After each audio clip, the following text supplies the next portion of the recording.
Everybody hopes things will get better. Everybody hopes. Poor people hope. That ought to tell you something. It means the future does not get better by hope. It gets better by plan. If you wish to be successful, study success. If you wish to be happy, study happiness. If you wish to be wealthy, study wealth. Don't leave it to chance. Make it a study. Some people just go through the day with their fingers crossed. See, that won't do it. You've got to study the things that can change your economic, social, spiritual, personal life. If you don't like how it is for you, change it. If it doesn't suit you, change it. If it doesn't please you, change it. If it isn't enough, change it. And I challenge you to do that because you can change. See, you don't ever have to be the same again after tonight, only by choice. Create what you want. You have the power in you to do more than you can ever begin to imagine, to control your destiny, to make a difference in our children, to make a difference on the planet, to make an impact. Let us say together, it's me. And let us say together, it's hard. Say it like you know it. Say it's hard. Ladies and gentlemen, it's hard.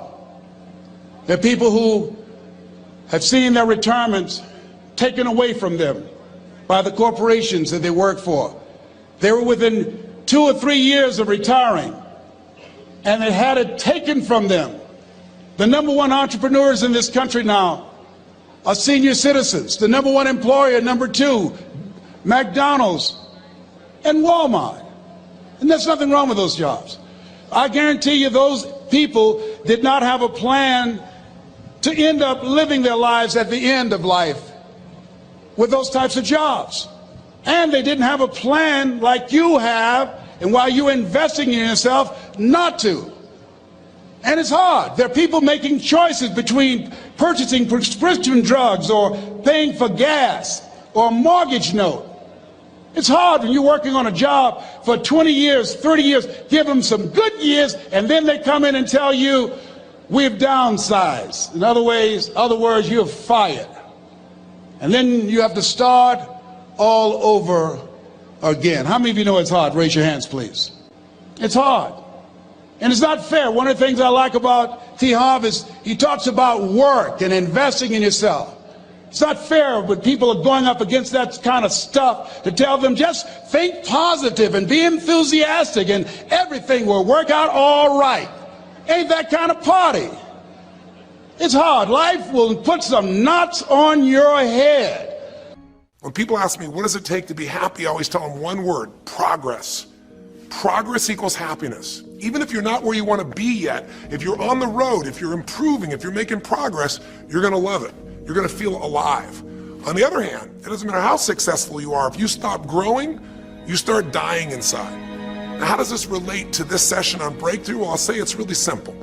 If you and I want to know what it takes to be happy, we have to understand what is our current blueprint of how our life's supposed to be. Now, what do I mean by blueprint? Well, we have a story in our head of how life's supposed to be. Some people's story is you work hard in school, you become really great, you're a nice person, you're a good person, and then you grow up and you take care of yourself and you find the ideal man and you fall in love and you have a white picket fence and you have 3 perfect children and you live happily ever after. Somebody else's story, the old story was you work really hard in school, you excel in college, you go to work for a big corporation, and you move up through the ranks until you're the president or chairman of the company and you become successful and respected throughout life.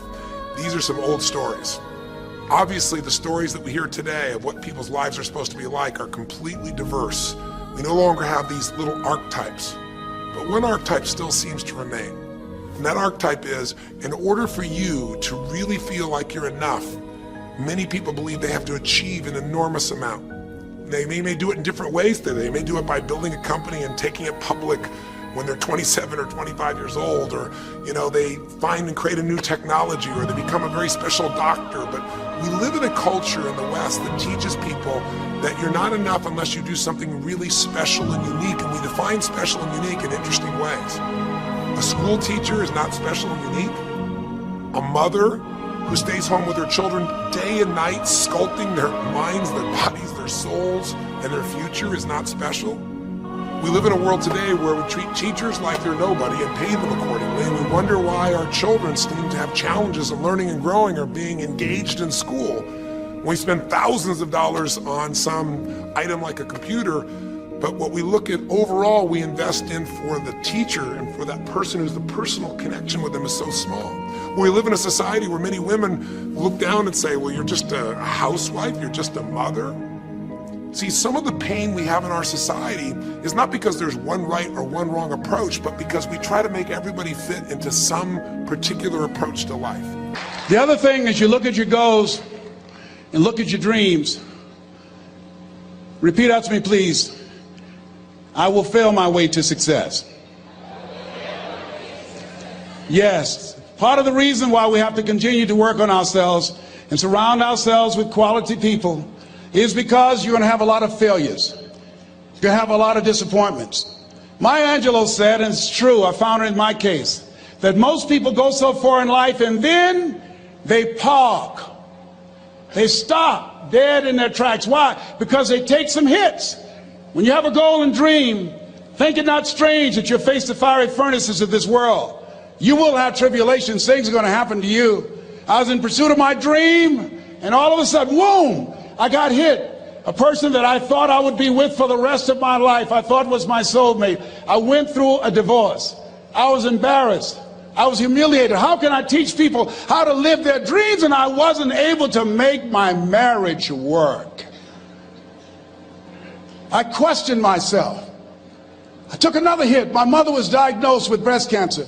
Then I was diagnosed with prostate cancer. Then my best friend from the second grade, Alexander Wims, he was diagnosed with cancer of the liver.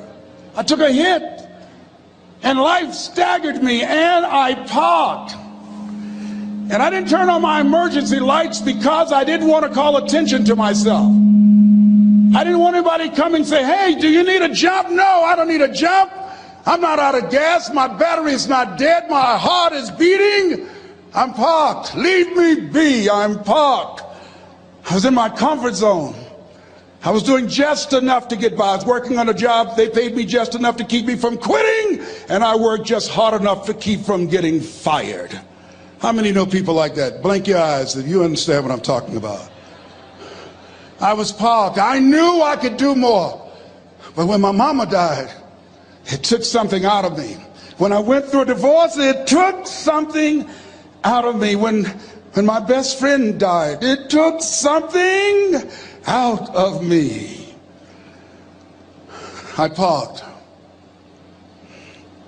And somebody said that life is like an onion. You have to peel it one layer at a time. And sometimes you cry. Life's going to happen to you when you have a dream. You're going to get slapped around. And don't take it personal. Don't ask, why did this have to happen to me? Why not you? Who would you suggest? You want to give us some names, some email addresses? And don't tell everybody. 80% don't care, and 20% glad it's you. It's called life. Suck it up and move on. Get over it.